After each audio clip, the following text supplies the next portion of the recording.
Hey guys, it's Andrew from Run Elite. I am an elite running coach, and today you are watching the movie breakdown.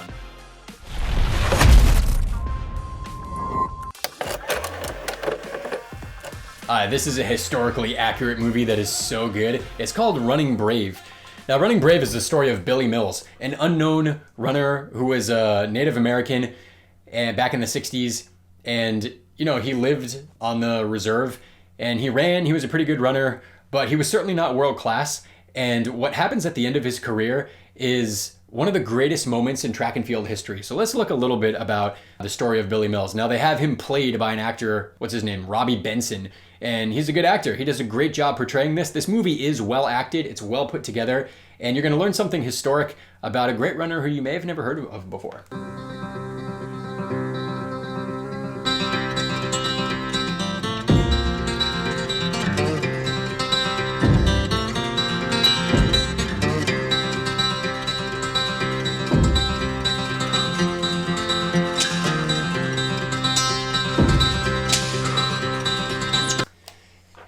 And when Billy Mills goes to college, he meets his coach who took him all the way through the Olympics. And upon their first meeting, they really kind of like each other, but it's a similar relationship to Prefontaine and Bill Bowerman, where you've got a stubborn runner and a coach who knows it all, and he's cracking the whip and telling the runner what to do. And they kind of butt heads a lot, but the coach is really there on his side. It's like this love-hate thing. Billy Mills is really kind of hating the way that he's becoming a runner and being forced to do these certain things, and he's not free to run on the plantation like he used to, and it's got to be competition and splits. He doesn't want that. He likes to run by feel, and his coach doesn't want him to, so here they are butting heads. That, but if you have it, we will find it. You understand that? All right, let's hit the track, man.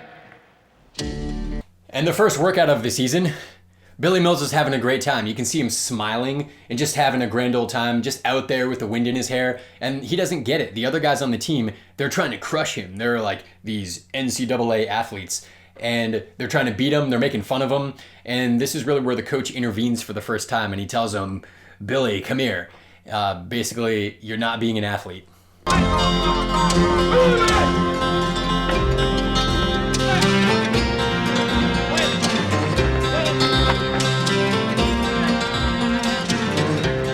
So fast, Chief. Mills? Don't you care that he beat you? It wasn't a race. Everything's a race, Mills. You're a cross-country man. You don't like track, do you? Well, you just keep on going in circles. How many times have you felt like that or heard that from someone else?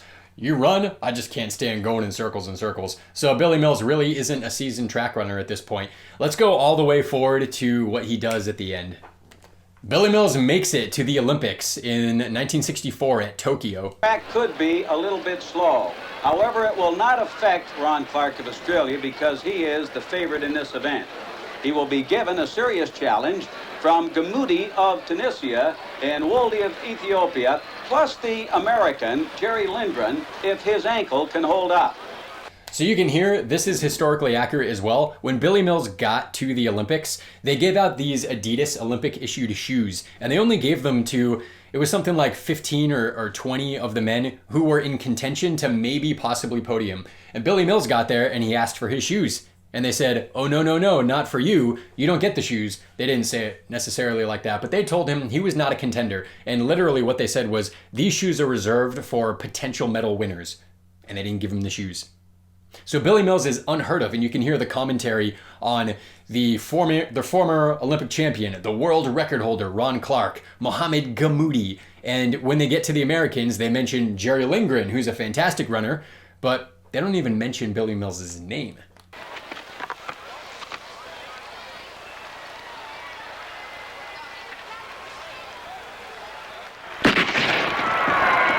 There they go, 25 laps. The Olympic 10,000 meters. Jerry Lindgren of the U.S. is in third place. Now, what's really impressive about this is when they went through the halfway mark, Billy Mills went through the 5,000 meters a minute faster than he had ever run a flat-out 5,000 before. And this isn't like You or I or a local person taking a minute off of their PR, which would be impressive. He takes a minute off of his world-class 5K PR in a 10K. It's quite unheard of. Now, the other Americans in this race, we have Ron LaRue and Mills, Billy Mills, the former distance runner from Kansas. Now, he's had somewhat of a checkered career, but he is really not considered a threat in this event here today. Not considered a threat, huh? Let's look at the last 150 meters of the race because this is historically accurate. It's actually what happened, which seems pretty dramatic. Good for a movie. Mills is pushed into the third lane as Clark attempts to pass. That actually happened. If you watch the Olympic footage of this, I don't know why Mohamed Gamoudi wasn't disqualified, but he literally pushed Billy Mills like way out onto the outside. Now, I want you to think about this. They're coming down to like 120 meters to go, and Mills is now running outside of everybody else, and he's in third place. You see that? He pushed him. Gamoudi pushes his way through to the lead, and Mills trying to regain his stride. Jostled to the edge of the track is Billy Mills. He's fallen back to fourth place. You may not believe it, but Mills is starting his kick. He passes Waldy, and now he's lapping two other runners. And Clark is trying to close on Gamoudi, and look out, here on the outside, here comes Billy Mills. And look at Mills with that kick as he drives down the lane on the outside. And he's going to pass Clark. He passes Clark, and he overtakes Gamoudi. By Gamoudi, he's like a mad possessed. Billy Mills has won it.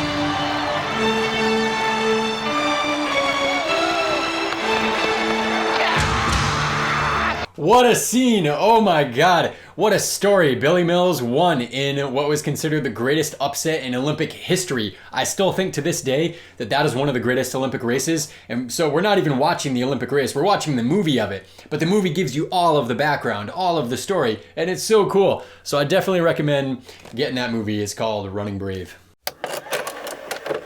Next video up is St. Ralph. This movie's so cool. It's so incredibly unrealistic while being so entertaining and really kind of out there. There's no other movie like this. It's a story of a really young boy, adolescent boy, grown up during his like early teenage years, and he's at a monastery. And it's really where most of this takes place. Now, this kid, he has really big dreams. We'll get to that in a second, but he's like a kid who's got some cojones on him, you know? And he's not afraid to kind of go for big things and break the mold. Let's watch. Hey, Alice, is that a new hair clip? Don't mess with me, kid. No, seriously. It looks stunning.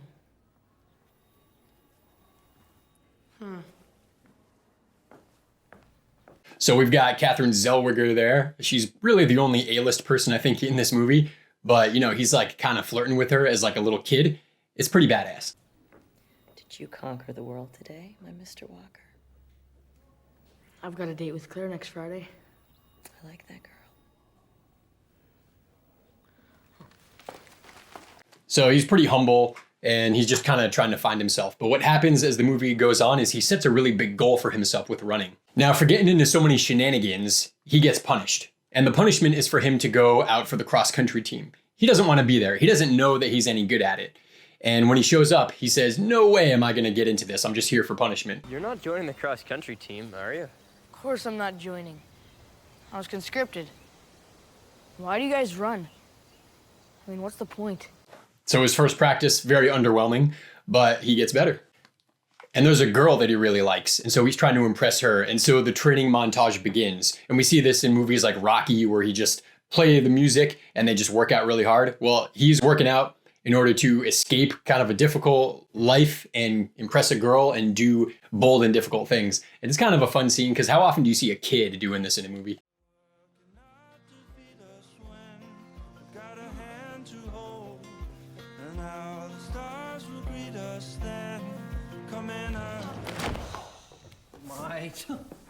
But clearly he's still a goof. So the movie's setting us up to think this kid has some potential, but he's really just a kid. So what can he actually do? And maybe this kind of reminds you of even yourself sometimes. You might have a really lofty goal that you kind of keep to yourself and you say, I'll just go for what's reasonable. And this kid, this movie is really inspiring because he doesn't go for what's reasonable. He goes for the big one. And we get our first race of the movie. This one's so cool. It's just a little 10-miler, which is awfully long for a little kid. And he kind of reminds me of Prefontaine or like Jakob Ingebrigtsen, who's got like a lot of gusto and a lot of ego. And it's kind of makes sense for a little kid, right?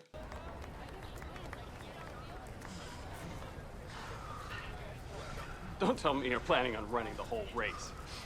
I was gonna ask you the same thing, Granddad. Runners to the mark. 3, 2, 1. Slow down, kid. You'll never last 10 miles at that pace.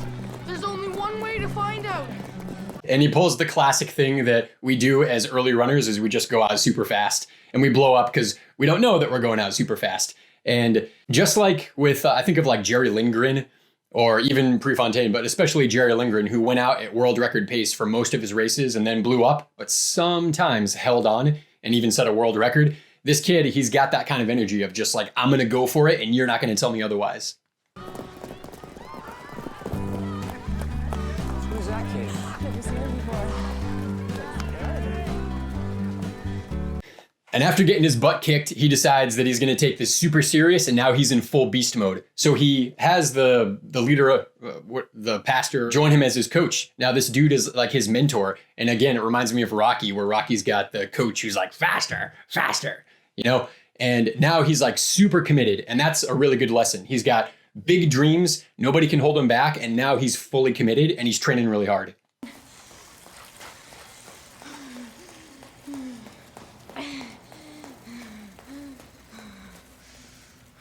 And the reason he's doing this is because he decided that he's going to run the Boston Marathon and he's going to win. I mean, how ridiculous. A kid running and winning the Boston Marathon, but that's his goal. Dream big, train hard. And here we go, the climax of the movie. He makes it to the Boston Marathon and the world is watching. They're listening on the radio in his monastery. They're listening and they're watching all of his friends. You can even see the nurse that he was flirting with earlier in the movie. She's like intrigued by him. So we're really behind this character and what's he gonna do? Will surely come from this group. There are all the usual suspects, and one surprising addition. Runner 157. Let me see. Ralph Walker from Canada. Age 14. It's almost inconceivable that a kid could win this thing. But give the lad credit for gumption and hanging in this long. The runners are just approaching the first water station on West Central, where 8 miles. We get to the climax where he's approaching Heartbreak Hill and he's still hanging on to the lead. Bannon made his move last year. It looks like Bannon Bannon is moving. I've just got a report that his head is down and he's starting to press. Bannon is looking very strong and Walker is now struggling. This could be the race. Walker is definitely in trouble. Bannon is pressing. Very full of course. Don't redline. You can do it, Ralph. You can do it, Ralph. You can do it. It'll be a miracle. I love it so much. It brings some emotion even just watching this because they're capturing the essence of what distance running is. He's chanting these mantras to himself because he can't be here. He shouldn't be here. He doesn't have the training. He's a kid, but he's got this mindset that is just solid. And at this point in the race, Heartbreak Hill, it's starting to chip away at him and he's going back to his mantras and he's talking to himself. But it's still not enough until essentially the ghost of his father comes in and encourages him. And that's saying so much because we can do so much more when we're driven by love and when we're motivated by being accepted and being with and impressing those who we love and those around us. And when we're a team, we can do so much more. And that's the moment in this race where St. Ralph, he gets that like injection of gusto right when it's getting hard. Come on, run, Walker. Run!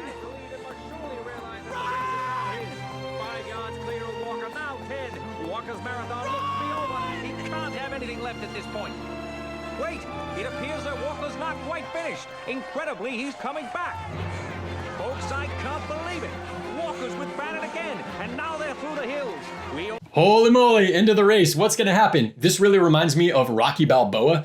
If you saw that sequel, the follow-up to Rocky that was made 20, 30 years later, whatever it was, it's kind of unreasonable in Rocky Balboa that the Rocky character comes back when he's really old and he's retired and he's kind of just like not as fit anymore. And he comes back and he trains really hard, but he's going to go up against the champion. Can an old guy who trains really hard, who's Rocky, can he actually beat the fit young champion? It seems like unrealistic. And in that movie, he actually doesn't. He gets beat, but it's really close. He gives it like the fight of his life. And it kind of reminds me of what's going down here. Like, can this underdog who has no chance really to win this, but he's hanging in there further and longer than anybody thought possible. And now it's past the hills. We're going into the finish line.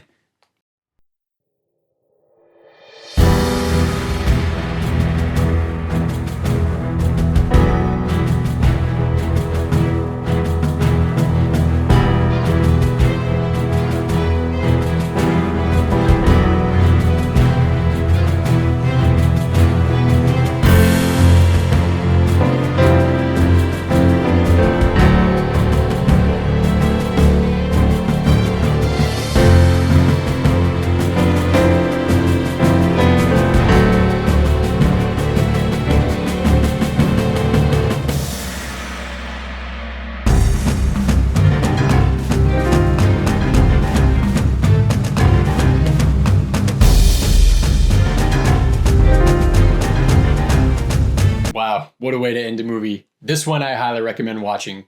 You got a couple of spoilers here, but it's still worth going back and watching the whole thing through. So, on to the next one. Would you ever think that Brad Pitt would do a running movie? Well, he did. It's called Across the Tracks. It's, again, kind of a not well done movie from a runner's perspective, but it's pretty entertaining, and you get to see Brad Pitt running track.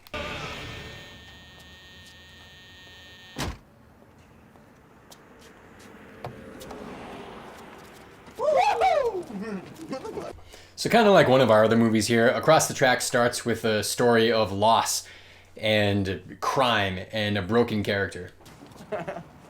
Bingo! Hey! Hey! Get the hell out of there! Come back here! He's gonna call the cops. Hey, we just relax, man. All we gotta do is get the car to the other side of town. We're home free. Come on, you're scaring me, man. Hey, chill out, dude, man. It's party time.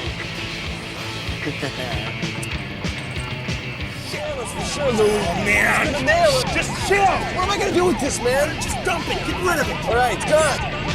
Fuck! Look out! Look out! Look out!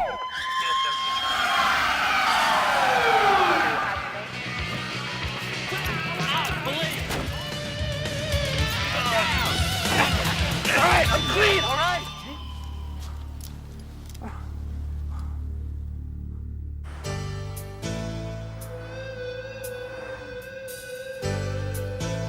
That's really where it picks up. So a broken character, and he goes to school and he starts running. Did you know that Tom Cruise in his movies, he gets paid extra for running in his movies? Everybody loves watching Tom Cruise run, but I bet you've never seen Brad Pitt run.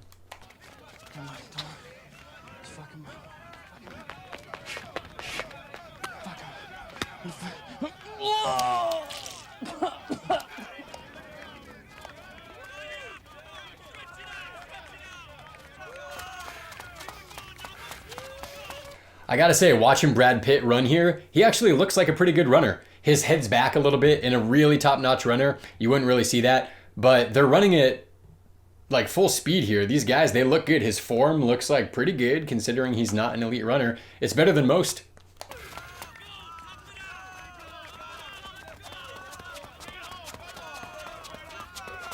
So we see it again here, where they tell the actors to just run slower so that it seems like another actor is like really pulling away in this dramatic fashion. And it's like the runners are neck and neck and then someone just boom, like a cannon out of there. And that's not how it works. It's more of like a slow fade and like a gradual, beautiful, like pulling away that happens with real running. So from a runner's point of view, such as yourself, you're probably going to see that this movie doesn't kind of play out like it would in real life with runners, but let's not let it detract from the story all that well. I think they're doing a pretty good job in this movie.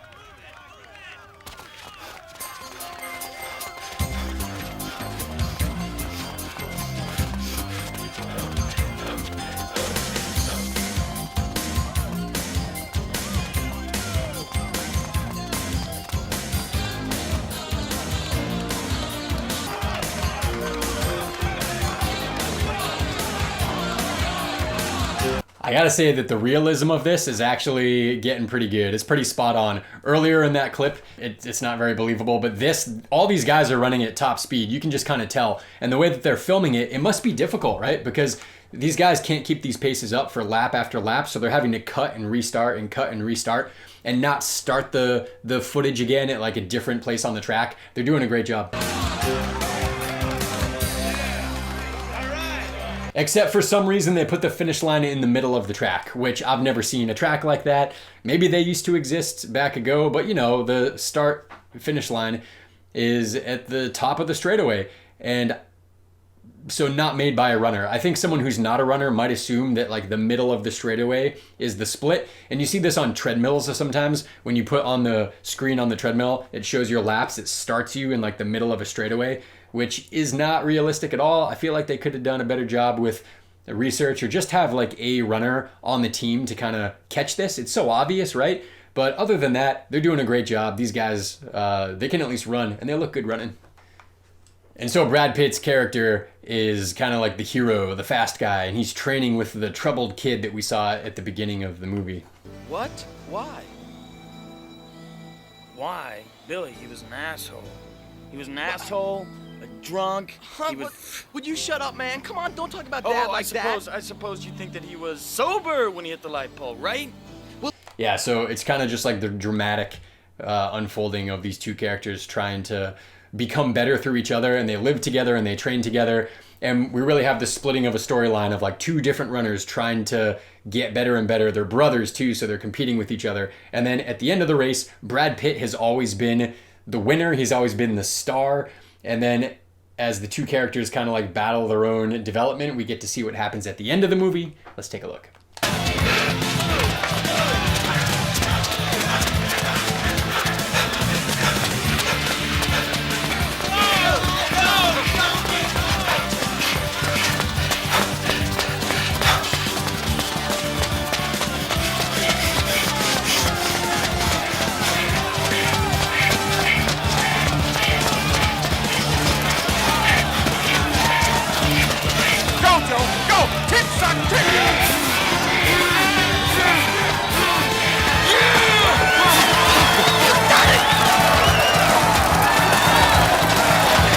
And that's a cool way to end it. We saw in St. Ralph kind of a similar thing. You see the hero of the movie, which is this kid who had like a crime past and he's trying to get better and better, and he sets his sights on beating his brother and being this champion.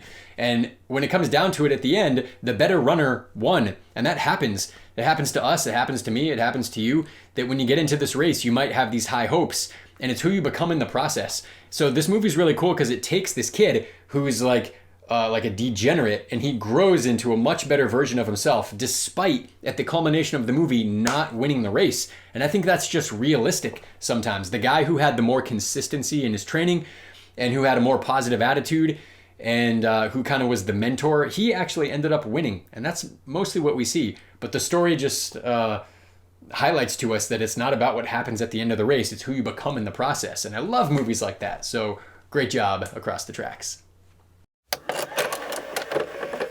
Our final movie for your viewing pleasure is 4 Minute Mile. Now, this is about, of course, a dude who's pursuing a 4-minute mile. And we know that that's really hard to do. You know, Roger Bannister, first one to do it. Since then, hundreds and hundreds of runners have done it. Even this year alone, there's been hundreds of runners who have done it. But it is this iconic barrier that we all kind of like ascribe to. If I can get my Boston qualifier, if I can run a sub whatever, and that sub 4-minute mile is just so iconic. He starts off from a low place. You want to put some money on it? I'm telling you, my brother can run faster than all you guys. Oh, come on. Wait, he's too little. All right, $5. Let's go. Hey, Drew, come over here. Ready, set, go! Yeah, Drew. Nice job. There you go. And this is a lot like Prefontaine at the beginning, where he's like this little puny kid, but he's got a lot of guts and he's trying to show it to people. So same thing here, they're just trying to highlight this character who from a young age, he has this gift, and it's not really told accurately here. I mean, how long was that little foot race that they did? Even though they're kids, what was that? You can see the bridge in the background. It was like a 10-meter race or something like that. But it highlights that this kid has some serious talent, and what's he going to do with it? It makes you a little bit curious, like, is this kid going to become a champion or not? And the tragedy story begins. When he comes home from hanging out with his friends, he comes home to a difficult situation that drives his character for the rest of the movie.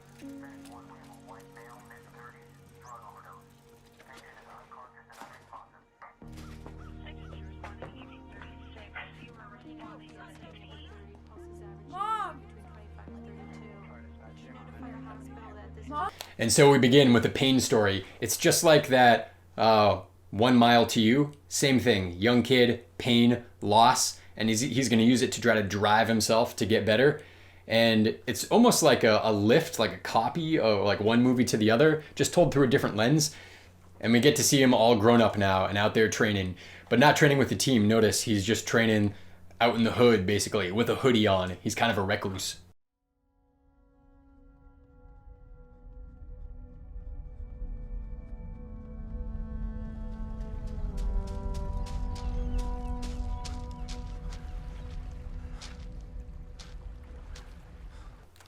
And he gets on the team and he starts training and he gets a coach that really believes in him. And we start seeing that, the hero's journey that we see in basically every movie, from The Lion King to Harry Potter to Lord of the Rings. It's like the up and coming from a low place and like realizing oneself. And that's really what they're kind of like drawing out here. Now, he's not a good runner. So can you be a sub 4 minute miler if you're not a good runner? Probably not. And that's kind of where this movie falls short. But let's see him start to accelerate and get a little bit better.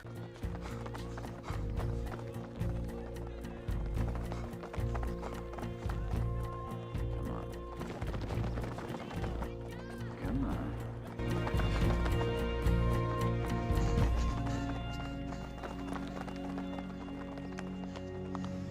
Took you long enough. It's pathetic.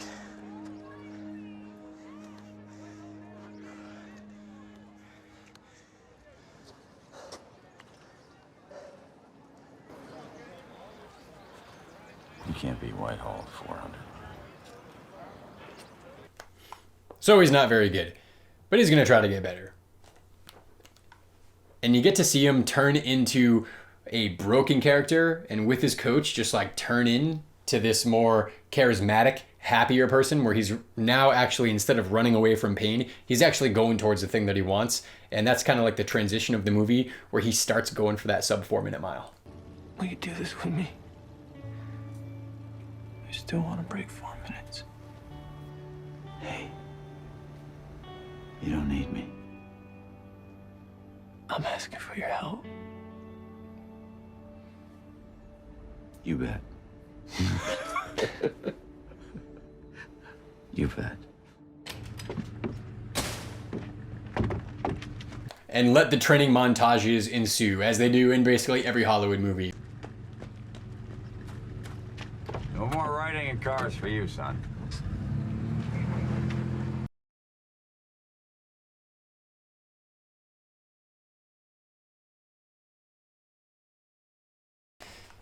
And you know, the basketball shorts and the long t-shirt and the beginning of his training here, where he like decides to go a little bit more serious and take it to like almost an Olympic level. That's kind of unbelievable here. Makes for good entertainment, but it's kind of a problem because it gives us a seed of thinking that that's what it takes to be a champion. And it's about consistency.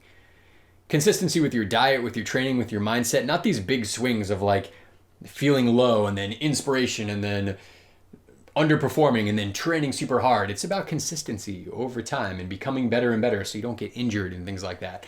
Now, he gets out for his run and he starts sprinting right away. There's no warm up. I mean, what's this coach doing? He's telling him, run next to my car, and he just like accelerates and he goes fast. Good entertainment value, not very realistic. We get down to the climax of the movie, and in short, this kid, he was basically kicked off of his team. So he never got a chance to go break the 4 minute mile, but he summons his friends with him to come out to the docks, wherever he is. And there's a track meet going on at the same time. So he's gonna like virtually race this kid here. And this is the race that he should be in, that he wants to be in, to break 4 minutes. But he can't be there. So he gets to run it as a lone wolf. And I think that that is a really creative way to do this movie. Sometimes things don't work out. You know, when Roger Bannister broke the 4-minute mile, there were 2 other guys, John Landy and Wes Santee, who were capable of doing it as well. And Wes Santee got kind of like the same thing. He got kicked out, or he got sanctioned, or something happened where he couldn't race, but he probably could have done it. So he was just kind of running on his own. So we get this montage here where we got our main character running on a road in basketball shorts around 90-degree turns, while the race that he should be in is run on a track with proper competition and pacing. And he's sweating already, even though he's 200 meters in. So it's a little bit unbelievable here, but it's a cool story. It's a really cool idea. Now look, I really love that he brought a cheering squad for him. No man is an island. Go ahead and try to run a lifetime PR or a break 4-minute miles when you're just by yourself. Now, if you're, you know, Jakob Ingebrigtsen or something, you could probably do it. But this kid doing it for his first time, he needs a support crew. So I really love so much, and it's a great testament really to no man is an island. You need support. You need to know that someone cares. You need to know that people are on your team, that you're doing this for more than just yourself. And that's what he does. So, okay, it's a hard run. Bravo, you know, in good dramatic form. And he won. And he would have won at this race. And yet again, what all these movies have in common, I mean, look at the emotion on his face. I just love it. And he did it for more than himself. He's got the love of his woman there. And he's crying tears of joy, not because he broke 4 minutes, but because he got retribution for his difficult upbringing and the loss of his family. All right, so that's it for our movies here. I hope you enjoyed that.